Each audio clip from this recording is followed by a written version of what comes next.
Hey, what's up guys? Today I've got a tutorial for L's theme from Death Note. But before we jump into it, I just want to quickly mention that I've started to give online guitar lessons over the quarantine. So if you're interested, I give them on Zoom and Skype and stuff. You can email me. I'll leave my email address in the description of the video. And if you're interested, we can get a lesson set up. That being said, this song is not terribly hard to play on guitar, so we're just going to jump right into it.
Alright, so there we have it. As you can tell, it's not super complex. It's actually one of the easier songs that I've covered. And it doesn't have a lot of parts. It's mainly just this one riff repeated.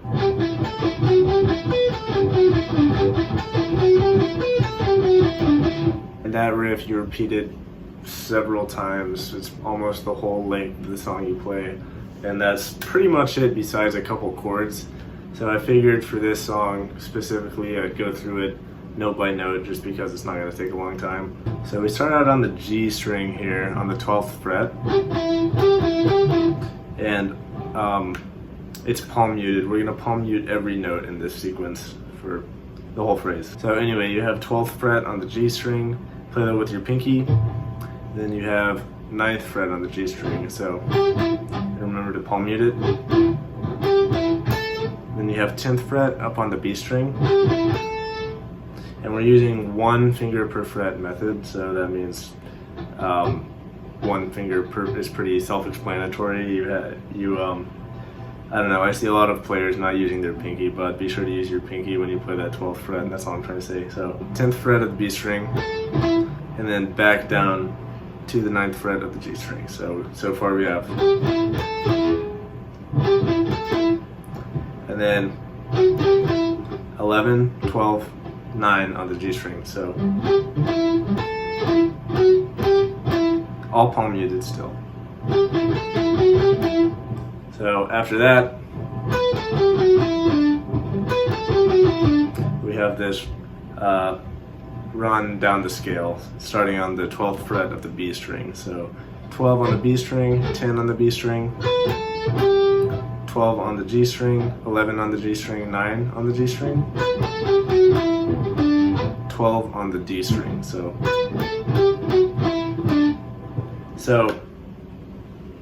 you might have noticed, but this song uses odd time signatures. So it's in 7, but it has a bar of 6 thrown in there every once in a while.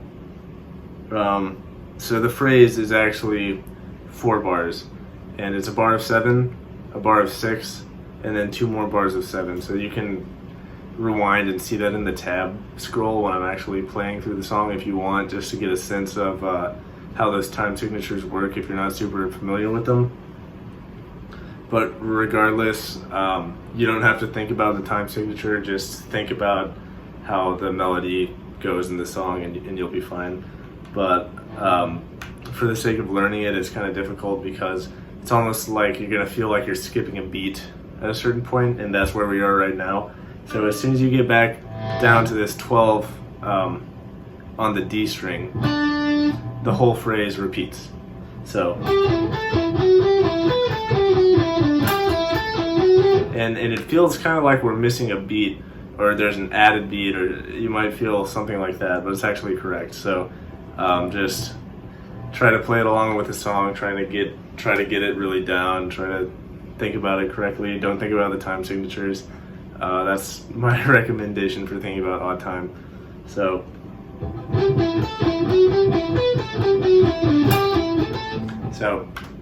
one more little thing about that though, before we get into the repeated phrase. I play the 12th fret on the D string. When I get to that note, I actually play it with my third finger. And that's because if I play it with my pinky, the next note when we repeat the phrase is we're going to be up on the 12th fret of the G string again. So in order to avoid that rolling motion, which is really uncomfortable with my pinky, I actually play 12th fret with my third finger and then play the 12th fret of the G string with my pinky. And that's just to avoid the rolling motion. I avoid it whenever I can, just because it's uncomfortable, and I recommend you do the same. Altogether so far, we have, and this 12th fret on the G string is the beginning of the next phrase, which is the same thing. So, and you just repeat it. So, starting from the beginning.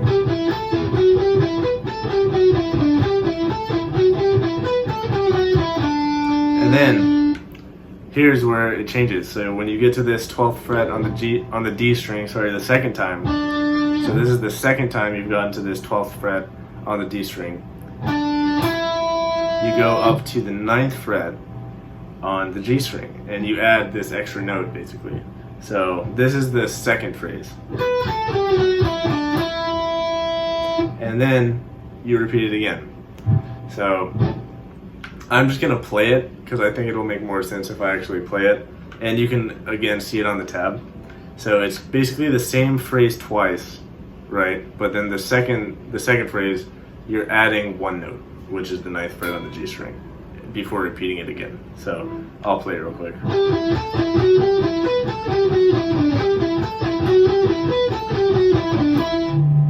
And then you repeat it.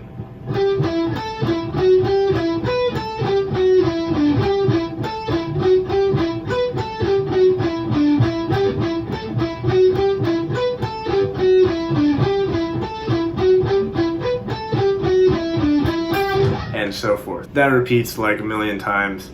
And then the next part that's actually different is the chords.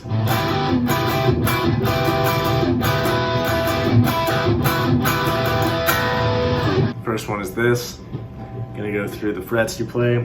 9th fret on the D string, 9th fret on the G string, so same fret, different finger, don't bar it. And then 8th fret on the B string, so your hand's gonna look like this. Boop, boop, boop. And these are the only 3 strings you strum. So I'm not strumming any of the other strings, it's just these 3. So this is basically an E minor chord over the B, which is the 5th. I don't know what the bass actually plays, I'd have to listen to it, but I'm pretty sure the bass is playing an E, so it's just an E minor chord. This part is in 4/4 locally, so you're not gonna feel like you're missing a beat. But yeah, it's just normal 4/4. But the rhythm is like this. So you do 2 hits, 2 more, and then the chord changes. And all you do is see this first finger, you move it down 1 fret to the, that would be the 7th fret. So you move it, it's on the B string, it's on the 8th fret, and you just move it down a fret to the 7th fret. So that's the first part. 1, 2, 3, 4, 1, 2, and you do it again like that. 1, 2, 3, 4, 1, 2. So the whole thing is, and just mainly think about the picking pattern here. All right, and then it repeats the first bar, so it does that again. So what we have so far is and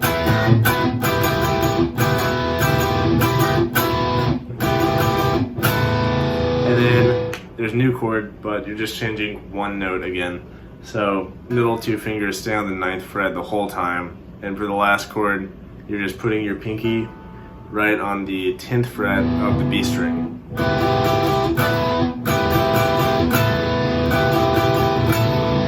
Just like that. So the whole chord part is like this.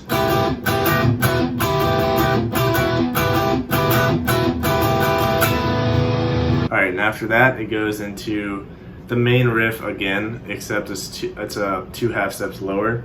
So, oop, where's my tone? So if you remember that, which I hope you do because we literally just played it. Alright, so boop boop, down 2 frets. Except for one difference, besides the fact that it's 2 frets down. You don't do the part where you skip a beat. So basically what I mean by that is you go to this extra note both times in the phrase. So that whole part sounds like this.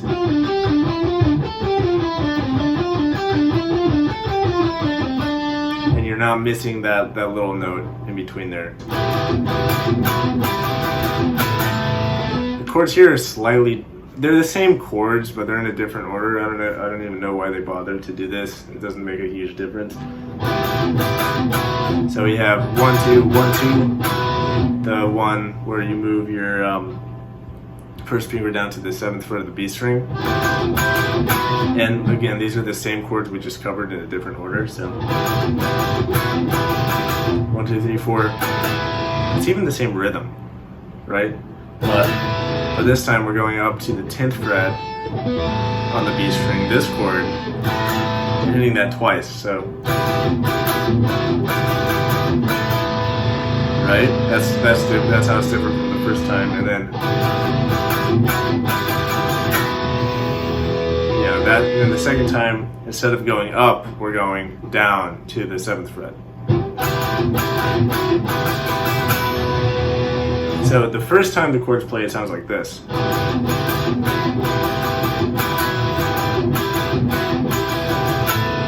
Right? And then the second time the chords play, it sounds like this.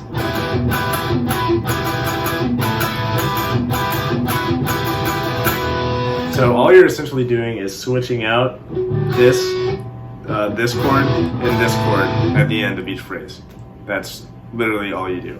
And then after that, goes back into the same riff we just played. It's the main riff, but 2 half steps down. So you start on the 10th fret of the G string. We just did it, so it does that. And then finally it goes into one more set of chords, which is different. It goes into A minor instead of E minor. But funnily enough, your fingers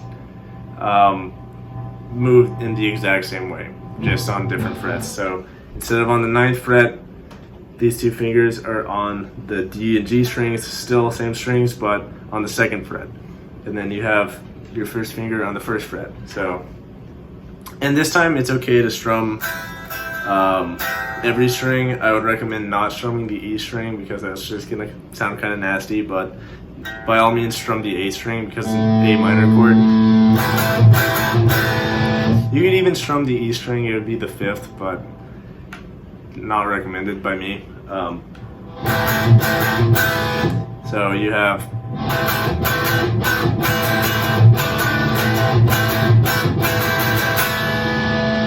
and you'll recognize that from the thing you literally just did with this chord.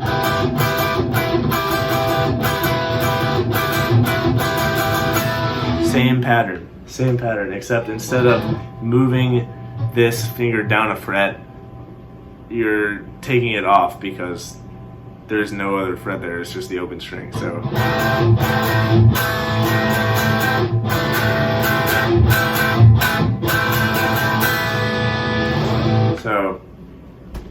just look at that. It's not difficult. You can look at the tab. I hope I explained it clearly enough. I went really in depth. This video is probably going to be longer than it needs to be, but it's not a lot of parts, so I thought I'd just go through it. Leave more suggestions for me in the comments, whatever you want. I'll check it out. Yeah, that's about it. Thanks.